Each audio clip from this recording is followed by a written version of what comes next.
नमस्कार दर्शक बंधु मु सुधांशु रंजन आपण देखुं आम YouTube channel the farm enterprise.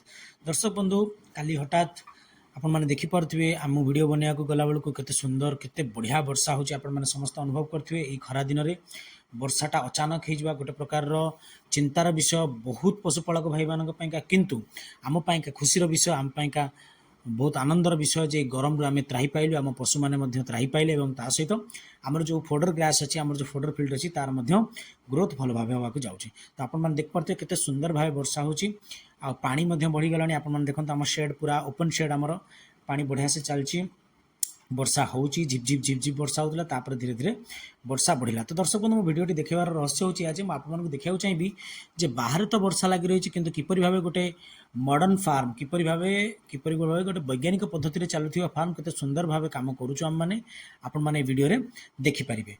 तो बर्तमान आपण मैंने देखिपे पूरा बाहर पूरा कादुआ कादुआ हो गलानी सबुआड़े हो गलानी पानी एकदम किंतु आमर छेली मैंने पूरा समस्ते शेड भितर अच्छा आ केते सुंदर भावे से माने तांकर खाइबा पीवा करुँच केमती कौन सब कर आपको देखा आप देखु।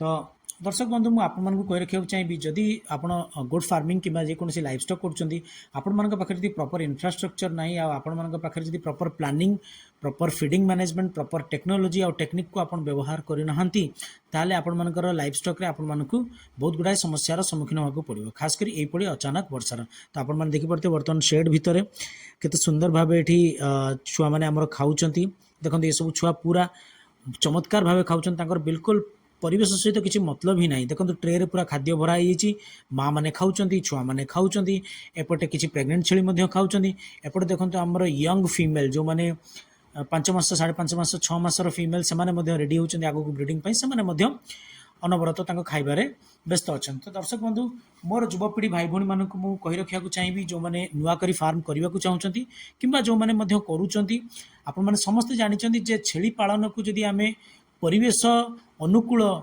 प्रतिकूल ये सब जिनस को विचार करके आम न करवा आमर फेलियर होवाटा थय।